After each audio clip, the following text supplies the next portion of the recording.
చెప్పమ్మా ఏమంటుంది చెప్పు. ఇంకేమంటుంది? బాగా చూసుకుంటుందా నిన్ను? చెప్పు. ఇప్పుడు చెప్పడు చెప్పడు మానేసి. బాగా చూసుకుంటుందా? ఇది బాగా చూస్తుందా లేదా?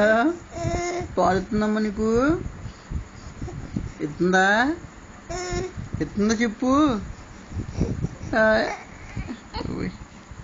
ఏ ఏ